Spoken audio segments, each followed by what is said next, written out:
आप देख रहे हैं मगध दर्शन चैनल को सब्सक्राइब और लाइक कर दीजिएगा।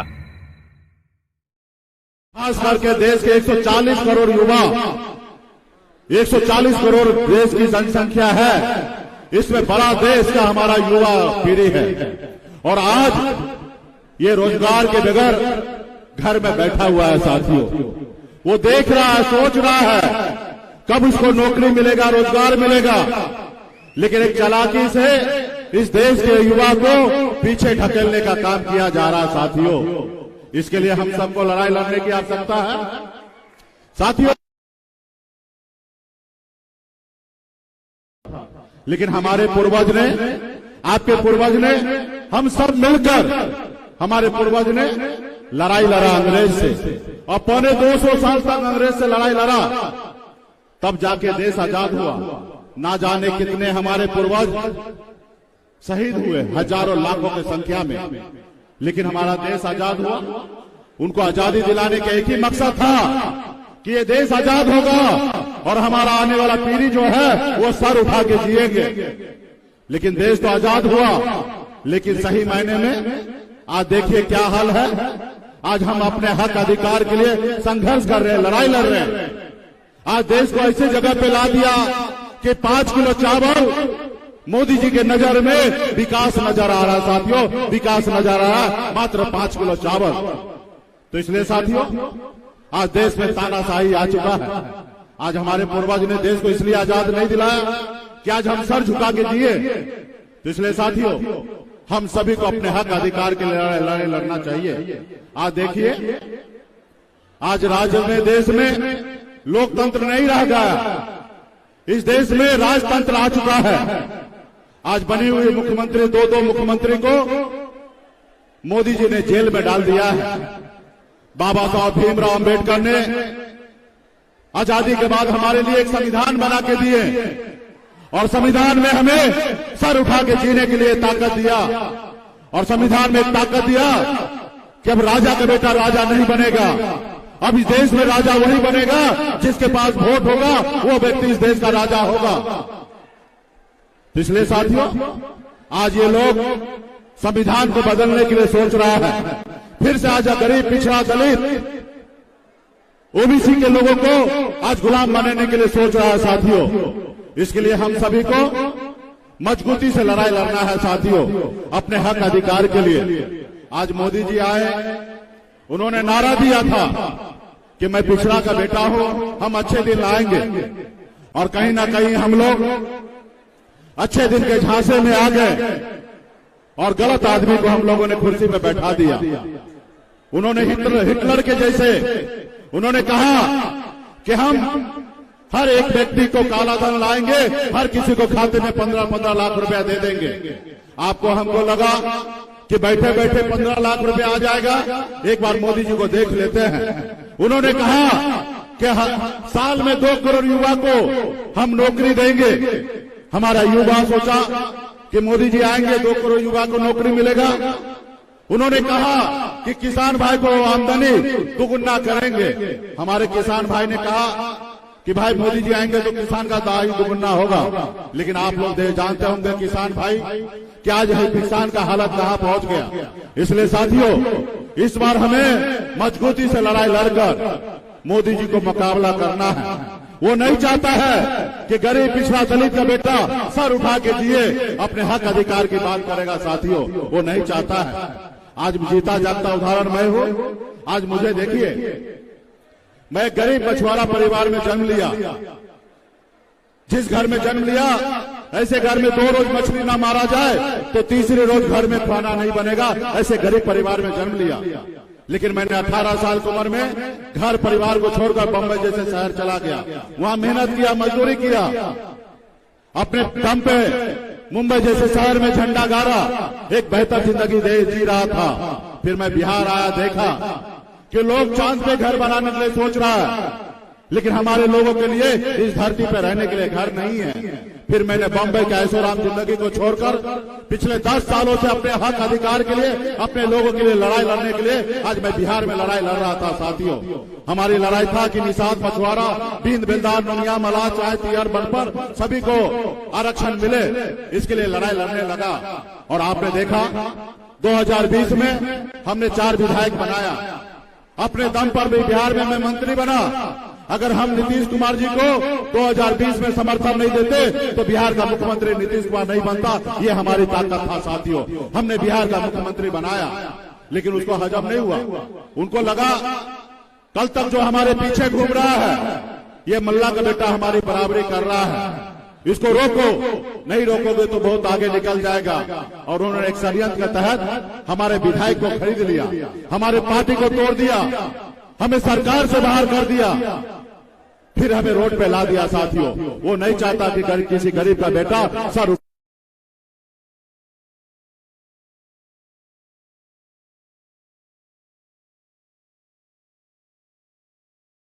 आप सभी से आग्रह करता हूं कि मजबूती से लड़ाई लड़िए। ये मोदी जी जो है, ये खास करके गरीब पिछड़ा समाज को हक अधिकार से दूर करना चाहता है। आज देश में नफरत की राजनीति कर रहा है। आज देश में जाति धर्म के नाम पे लड़ाया जा रहा है। आज हमें मजबूती से इसको सामना करना पड़ेगा। तो इसलिए इस बार मल्ला का बेटा का गारंटी है। साथियों, आप सुनते होंगे ना मोदी जी का गारंटी, तो मोदी जी आप सुन लीजिए, आपको इस मंच से एक मल्ला का बेटा का गारंटी है कि बिहार में 40 से 40 सीट आपको हरा के दिखाएंगे। साथियों, 40 से 40 सीट दिखा के दिखाएंगे। इसलिए साथियों, अगर भाजपा अगर पहाड़ है तो ये मल्ला का बेटा दशरथ माझी है। जब तक तोड़ेंगे नहीं तब तक भाजपा को छोड़ेंगे नहीं। साथियों, तब तक छोड़ेंगे नहीं। ये मल्ला का बेटा को लगता है फ्लावर समझ रहा था। ये मल्ला का बेटा फ्लावर नहीं है, ये फायर है। पुष्पा फिल्म वाला फायर है। आपको आने वाला समय में 2024 में भी दिखाएंगे और 2025 में हम अपने तेजस्वी यादव जी के नेतृत्व में बिहार में सरकार बनाएंगे। अब मजबूती से जो सिलसिला बिहार में तेजस्वी जी यादव जी चलाए थे युवा को नौकरी देने का, वो आने वाला समय में ये सिलसिला मजबूती से चलते रहेगा। साथियों, इसलिए मजबूती से पार्टी के सभी कर्मठ साथी और हमारे महागठबंधन के जितने भी योद्धा हैं, माता बहन है, सभी से हाथ जोड़ अपील करता हूं कि मजबूती से इस मोदी जी को फाड़ कर फेंकिए और अपने संविधान, अपने विचारधारा वाले सरकार को दिल्ली में लाने का काम कीजिए। बहुत बहुत धन्यवाद सभी। अब आपके बीच में हमारे नेता लीडर माननीय तेजस्वी बाबू आ रहे हैं। हम चाहते हैं कि जो सरजीत बाबू को जिताने के लिए आप लोग ताकत दिखाइएगा और जो लालटेन का वोट डालिएगा ईवीएम में, तो हम चाहते हैं कि एक बार तेजस्वी बाबू का हाथ उठा के समर्थन दिखा दीजिए कि आप लोग चुनाव जिता दीजिएगा।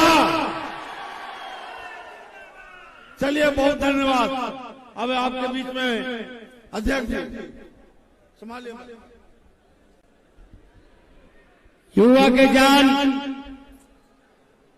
और शान माननीय तेजस्वी प्रसाद यादव जी से गुजारिश करते हैं कि आए और गया को वरिष्ठ नागरिक, वरिष्ठ जनता को संबोधित करें।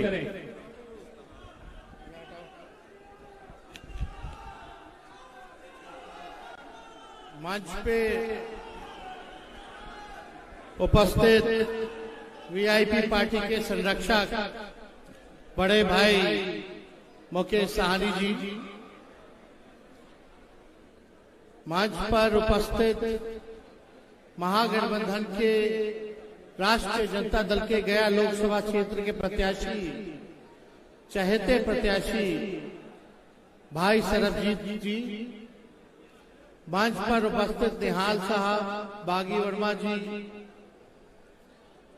सतीश जी, सुदय जी, मंजू वर्मा जी, समता देवी जी, हमारे मकदमपुर के पूर्व विधायक राम जी, वीआईपी पार्टी के प्रदेश अध्यक्ष बिंद साहब जी, पूर्व मंत्री आदरणीय सुरेंद्र यादव जी, कारी सोहेब साहब जी, और महागठबंधन के सभी हमारे नेता, पदाधिकारी, कार्यकर्ता, मीडिया के भाई और बेला के दूर दराज से आए हुए सभी हमारे बुजुर्ग, अभिभावक, माताएं, बहनें, और यहीं से हम नौजवान युवा साथियों को गले लगाने का काम करते हैं। आज आप लोगों के बीच आने का फिर से मौका मिला है। कुछ दिनों पहले ही हम यहां से रोड शो करते हुए गया हम लोग घुसे थे, और जिस हिसाब से जन विश्वास यात्रा में आप लोगों का साथ, आशीर्वाद, प्यार मिला, इसके लिए हम आप लोगों के कर्जदार हैं। चुनाव की घोषणा हो गई है, पहला चरण का चुनाव है। हम लोगों ने कुमार सरबजीत जी को, जो पूर्व कृषि मंत्री रहे, जिनके पिता एमपी रहे, एक बड़े समाजवादी नेता रहे, गया के लिए काफी उन्होंने काम किया, और टिकट दिया है। नौजवान हैं, ईमानदार हैं, काम करते हैं, मिलनसार हैं, जनता के बीच रहते हैं। इनका बोध गया क्षेत्र देख लीजिए, कोई ऐसा गांव नहीं मिलेगा जहां सड़कें ना बनी हो और पुल ना बना हो। हर क्षेत्र में, चाहे पर्यटन के क्षेत्र में इतना विकास किया गया हो, ये सारा सरबजीत जी ने उस इलाके में किया है। और जब आप लोग भारी मतों से जिताइएगा तो पूरे गया के लोकसभा क्षेत्र में कहीं भी ऐसा नहीं रहेगा जहां सड़क ना बनी हो, जहां पुल ना बने हो, जहां पानी, बिजली की समस्या ना हो। आप लोगों के जनहित के मुद्दे को उठाने का काम करेंगे। हम लोगों ने ऐसा प्रत्याशी आप लोगों को देने का काम किया है। दूसरी तरफ देखिएगा तो एनडीए ने अपना प्रत्याशी उतारा है। अभिभावक है जीतन राम मांझी जी, कुछ दिनों पहले हम ही लोग के साथ थे, लेकिन अभी एनडीए में है, उनको उन लोगों ने प्रत्याशी बनाया है। आप सब लोगों से हम इतना कहने आए हैं कि लगातार डबल इंजन की सरकार 17 सालों से बिहार में है। आदरणीय मोदी जी 10 साल से भारत के प्रधानमंत्री हैं। लगातार एनडीए को आप लोगों ने 15 सालों से, 15-20 सालों से आप लोगों ने एनडीए का एमपी बनाने का काम किया। यानी ऊपर से नीचे अगर आप लोग देखें, चाहे बिहार सरकार हो, भारत सरकार हो, बिहार सरकार 17 साल, भारत सरकार 10 साल, 15-20 साल से यहाँ का एमपी उन्हीं लोगों का।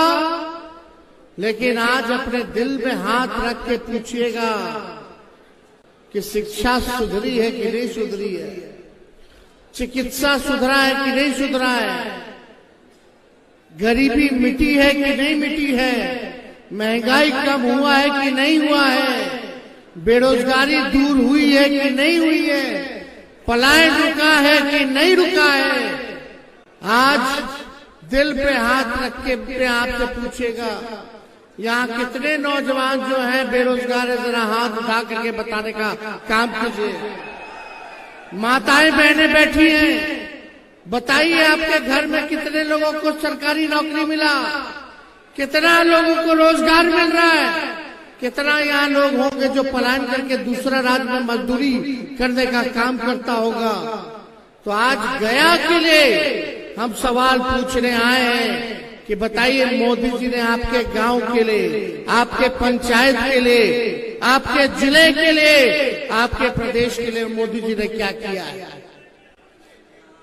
मोदी जी आएंगे, हर चुनाव के समय आएंगे, 5 साल में आएंगे, बड़ा बड़ा भाषण करेंगे कि बिहार को विशेष राज्य का दर्जा देंगे, महंगाई खत्म करेंगे, हर एक के खाते में 15-15 लाख रुपया देंगे, एक साल में 2 करोड़ नौजवानों को रोजगार देंगे, चीनी मिल चालू करवा देंगे, फैक्ट्री लगवा देंगे, निवेश लगवा देंगे, कारखाना लगवा देंगे, पर्यटन का बढ़ावा के लिए, पर्यटन के लिए काम करेंगे गया जिला के लिए। लेकिन जरा पूछिए कि आपके गांव में ऐसा क्या काम हुआ जो इन लोगों ने किया हो? हमेशा केवल आपको ठगने का काम किया हो। मोदी जी कहते हैं, भाजपा के लोग कहते हैं कि देश का चुनाव है। हम उन लोगों से कहना चाहते हैं, गांव है, पंचायत है, ब्लॉक है, जिला है, प्रदेश है, तब ना हमारा देश बनता है। गांव गांव से पंचायत बनता है, पंचायतों से ब्लॉक बनता है, ब्लॉकों से जिला बनता है, और जिलाओं से प्रदेश बनता है, और राज्यों और प्रदेशों से हमारा देश बनता है। तो जब तक आपका गांव पंचायत विकास नहीं करेगा, तब तक देश विकास नहीं कर सकता। इसलिए आप सब लोगों को आए हैं यही बात करने कि ईमानदार लोगों को जब तक आप लोग नहीं चुनिएगा, काम करने वाले को आप लोग नहीं चुनिएगा, तब तक जो है आपके गांव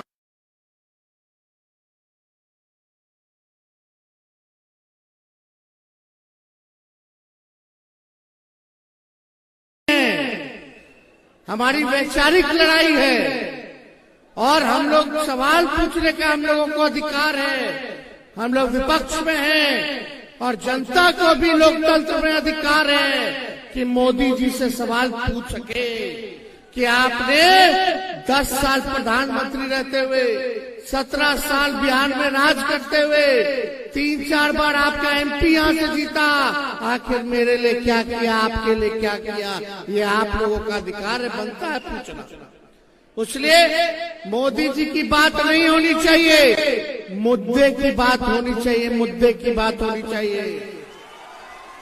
माताएं, बहनें, नौजवान, युवा साथी, माँ बाप बच्चा लोग को पढ़ा लिखा ले रहा है, बच्चा लोग डिग्री ले रहा है, लेकिन उसको नौकरी नहीं मिल रहा है। अपना पेट काट के बच्चों को पढ़ाया जाता है। कौन माँ और कौन पिता चाहता है उनका बेटा जो है नौजवान बेरोजगार घूमे? अब बेरोजगार घूमेगा तो शादी ब्याह भी नहीं हो पाता है। नौकरी लग जाएगा तो अच्छा जगह शादी हो जाएगा, सब कुछ हो जाएगा। पिछली बार हमने बिहार विधानसभा के चुनाव में हमने कहा था कि अगर आप हमको मुख्यमंत्री बनाइएगा तो 10 लाख लोगों को सरकारी नौकरी हम देने का काम करेंगे। लेकिन हम लोगों ने 17 महीने हम लोगों को मौका मिला। भाजपा को जब लात मार के नीतीश कुमार जी हम लोगों के साथ आए, हम लोगों ने भाजपा को भगाने के लिए देश भर से नीतीश जी को फिर से मुख्यमंत्री बनाया, और हमने कमिटमेंट लिया कि भाई अब हम सरकार में आ रहे हैं तो आपको 10 लाख सरकारी नौकरी देना पड़ेगा। और इनका 17 साल में एक नौकरी नहीं, लेकिन जब आपका भाई बेटा बिहार का उप मुख्यमंत्री बना तो 17 महीने के अंदर हमने 5 लाख लोगों को सरकारी नौकरी देने का काम किया। बहालियां निकाली जा रही है। हम लोग काम करते हैं, जो कहते हैं वो करके दिखाते हैं। तो जरा सोचिए कि अगर 17 महीने में तेजस्वी अगर 5 लाख लोगों को सरकारी नौकरी दे सकता है, तो अगर 5 साल अगर आप हमको दीजिएगा तो कितने लोगों को हम लोग सरकारी नौकरी देने का काम करेंगे। मोदी जी से हम लोग पूछते हैं, आप तो कहते थे साल में 2 करोड़ दीजिएगा, लेकिन बताओ 10 साल प्रधानमंत्री रहे, हजारों में भी प्रधानमंत्री सरकारी नौकरी नहीं दे पाए, लेकिन हम लोगों ने 17 महीने में 5 लाख नौकरी दिया। जहां भी नौजवान भारत सरकार का बहाली निकलता था, सबसे ज्यादा कहां निकलता था? सेना में निकलता था, रेलवे में निकलता था। आज रेलवे को बेच दिया गया, स्टेशन बेच दिया, प्लेटफॉर्म बेच दिया, निजीकरण कर दिया गया। आजकल बहालियां कहां निकल रही है रेलवे में, जो पहले निकला करता था। सेना में अग्निवीर योजना ला करके 4-4 साल का कॉन्ट्रैक्ट कर दिया। बताओ, जब हमारा वही अग्निवीर का सैनिक अगर शहीद होगा तो उसको शहीद का भी दर्जा नहीं मिलेगा, उसको ग्रेच्युटी भी नहीं मिलेगी, पेंशन भी नहीं मिलेगा, कुछ नहीं मिलेगा, न सम्मान मिलेगा, न पैसा मिलेगा। इस तरह का। और 4 साल के बाद नौजवान क्या करेगा, कौन सा काम करेगा? दिन रात मेहनत करके भागा दौड़ी करके अपना सेहत बनाता है और चाहता है देश का हर एक नौजवान कि अपने देश के लिए हम शहीद होए, देश की रक्षा करें। लेकिन मोदी जी 4 साल का कॉन्ट्रैक्ट वाला ले आए, ना शहीद का दर्जा ना कुछ। अभी भी मिलिट्री भाइयों को जो सीआरपीएफ के सब लोग हैं, उन लोगों को भी शहीद का दर्जा नहीं मिलता है। हम लोगों की लड़ाई है कि हम लोग इन सब लोगों को सम्मान देने का काम करेंगे, नौजवानों को नौकरी देंगे। अगर आप हम लोगों का साथ दीजिएगा तो पढ़ाई, दवाई, कमाई, सिंचाई, सुनवाई और कार्रवाई वाली सरकार आप लोगों को देने का काम करेगा। चाचा जी पलट गए हैं, बूढ़े हो गए हैं, बुजुर्ग हो गए हैं, उनके प्रति हमारा सम्मान है, लेकिन अब चाचा जी से बिहार चलने वाला नहीं है।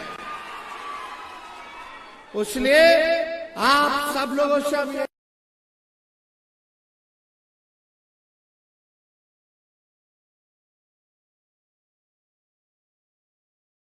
बोल रहे हैं कि हमको प्रचंड बहुमत दे दीजिएगा तो हम देश का संविधान बदल देंगे। हमने वो वीडियो भी ट्वीट करके सोशल मीडिया में, फेसबुक पे दिखाने का काम किया। भाजपा के वरिष्ठ मंत्री लोग बैठे हैं, प्रेम कुमार जी बैठे हैं, एक शब्द नहीं बोल रहे कि हमारे नेता ने गलत बोला। मांझी जी ने भी नहीं बोला कि देश को ये लोग खत्म करना चाहते हैं, उसी का वोट मोदी जी को चाहिए। आप समझिए क्या चाल है, क्या षड्यंत्र है। देश का संविधान खत्म होगा तो लोकतंत्र खत्म हो जाएगा, लोकतंत्र खत्म हो जाएगा तो आप फिर से गुलाम बनोगे और वो लोग राजा बनने का काम करेंगे। इसलिए आप सब लोगों से अपील करने आए हैं कि आप सब लोग रहिए।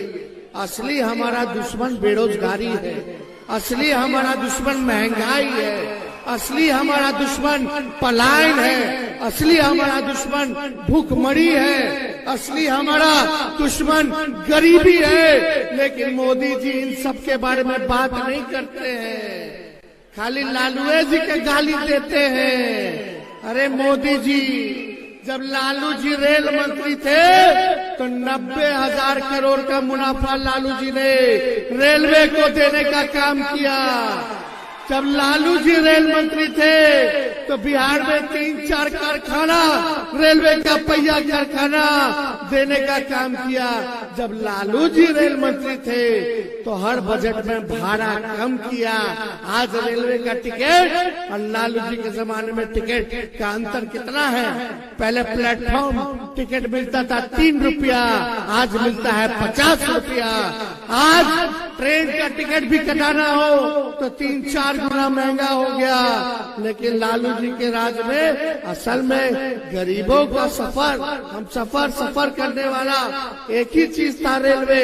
उसको भी निजी के हाथों जो है इन लोगों ने बेचने का काम किया। अरे लालू जी जब रेल मंत्री थे तो देश भर में सारे कूलियों को परमानेंट किया। जब लालू जी रेल मंत्री थे तो आप सब लोग जानते हैं, देश विदेश से, हार्वर्ड से लेके एनसीईआरटी विश्वविद्यालय के लोग लालू जी से सीखने आते थे कि कैसे इतना मुनाफा हुआ लालू जी रेलवे को। लेकिन आज रेलवे का बजट भी नहीं आता है क्योंकि रेलवे को बेच दिया गया है, निजीकरण कर दिया गया। ये लोग हम लोगों को बताएंगे कि काम कैसे होता है।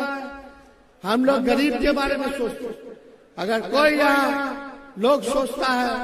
लेकिन एक बात तो है, गया में लोग यही बोल रहा है कि भाजपा के कैंडिडेट इस बार निमन नहीं है। लोग यही बोल रहा है कि अच्छा कैंडिडेट तो सरबजीत जी है। अब भाजपा वाला लोग बोलता है वोटर को बहलाने के लिए कि ऊपर देख के वोट दीजिए, ऊपर देख के वोट दीजिए। अरे मोदी जी नीचे गरीब को देखते हैं, जो ऊपर देख के लोग वोट देगा। क्या बात है? मोदी जी कभी भी मुंह में से सुने हैं हम आएंगे तो यही करेंगे। अभी आए हैं बिहार, दोबारा हो लिए, तीसरा भी फिर आने वाले हैं, चौथा बार आएंगे, 15 बार 16 बार आएंगे। लेकिन हिसाब लीजिएगा ना आप लोग। मोदी जी बताओ बिहार के लिए क्या किया, किसको नौकरी दे रहे हैं, महंगाई क्यों नहीं काम किया? यही महंगाई पहले भाजपा वालों गाना गाते था, महंगाई डाइन खाई जाता है। पहले महंगाई करा के डाइन लौटती थी, अब महबूबा भौजाई नौकरी है इनको महंगाई। गैस कितना महंगा हो गया, गैस सिलेंडर 1200-1300 कहां से कमाएगा? परिवार में एक आदमी बीमार पड़ जाएगा तो दवा इतना महंगा हो गया है, कहां से पढ़ाइएगा, दवा कराइएगा और क्या खाइएगा? हर चीज महंगा हो गया। लोग बोलते हैं, अभी कई वक्ता बोल रहे थे कि मोदी जी आए हैं तो 5 किलो राशन मिला है। अरे हम लोग को मौका दीजिए, 5 किलो के साथ सरकारी नौकरी या रोजगार भी देने का काम करेगा, महंगाई भी कम करेगा। यह बात करते हैं मोदी जी। कांग्रेस के जमाने से राशन मिल रहा है, तेल मिलता था, किरासन तेल मिलता था, चीनी नमक मिलता था, सब मिलता था, कभी बंद हुआ है? कोई भी सत्ता में आएगा तो राशन बंद करेगा। अब मोदी जी बोलते गरीबी खत्म कर दिए तो 80 करोड़ लोगों को आप काहे अनाज बांट रहे हो भाई? जब गरीबी खत्म हो जाती है तो अनाज बांटने की जरूरत नहीं होती। तो मोदी जी 80 करोड़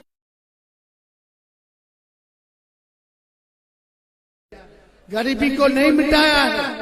अरे मोदी जी, कुछ लोग यहाँ मीडिया के लोग हैं, हम लोगों के कुछ लोग, सब लोग बेईमान नहीं हैं, लेकिन कुछ मीडिया के लोग डर से, लालच से दिन भर मोदी जी मोदी जी मोदी जी करते हैं। मोदी जी समुद्र में डुबकी मारेंगे तो कैमरामैन बोलेगा, मीडिया वाला बोलते देखो प्रधानमंत्री समुद्र में डुबकी लगा रहा है। मोदी जी गुफा में जाके बैठ जाएंगे तो बोलेगा देखो मोदी जी गुफा में बैठ गए। मोदी जी जहाज में बैठ जाएंगे तो बोलेगा देखो मोदी जी जहाज में बैठ गए। मोदी जी कुछ करेंगे, चीता मंगवा करके खड़ा होकर फोटो लेंगे तो बोलेगा कि देखो मोदी जी ने चीता मंगाया। कितना बढ़िया काम मेरे भाई, क्या भला है क्या मुआ से? आप लोग को भला है क्या? ऐसे ही भला चाहिए। मंदिर में जाएंगे लोटपोट हो जाएंगे। अगर ऐसे ही भला तो चलिए हम लोग सब लोग मंदिर में बैठे रहते हैं, निकलबे नहीं करते। क्या बात है? ये हिंदू मुसलमान करके दंगा फसाद कराने वाली बात है। हमको बोलते हैं कि हम सनातन धर्म के नहीं है। अब बिहार आकर के नवादा में बोले थे जय छठी मैया। अरे जब हम बुतरू थे तब से हमारी माई छठ मनाते आई। हम क्या, मेरी बड़ी बहन शादी के बाद से 75 से मेरी माँ छठ मनाती है, नवरात्रि रखते हैं। लालू जी जैसा कोई होली खेलता था, अब बोलता है कि हम लोग सनातन धर्म नहीं, धर्म की राजनीति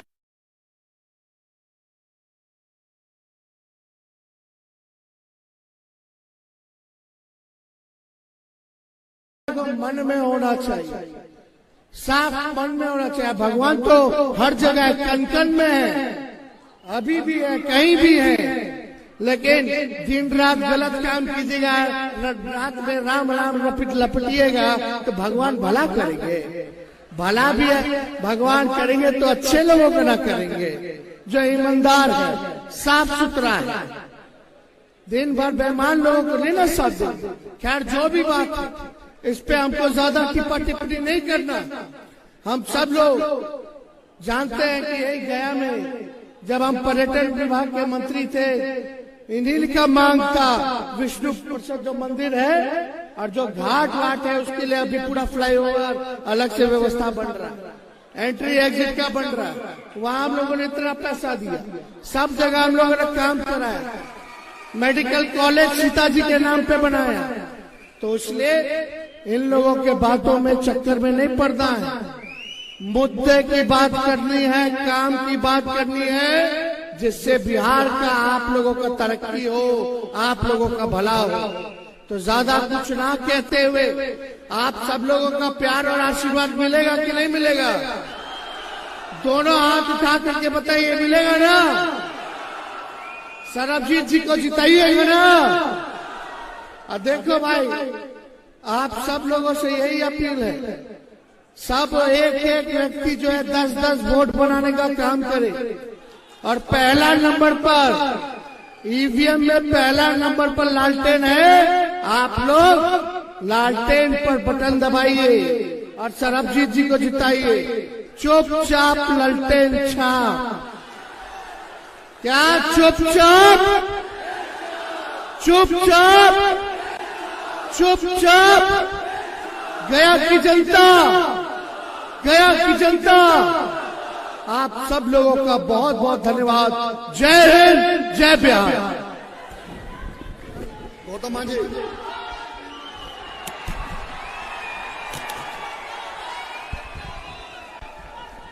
तेजस्वी यादव जिंदाबाद, तेजस्वी यादव जिंदाबाद, महागठबंधन जिंदाबाद, कुमार सर्जीत जिंदाबाद, कुमार सर्जीत जिंदाबाद, गया की जनता जिंदाबाद। बहुत बहुत धन्यवाद।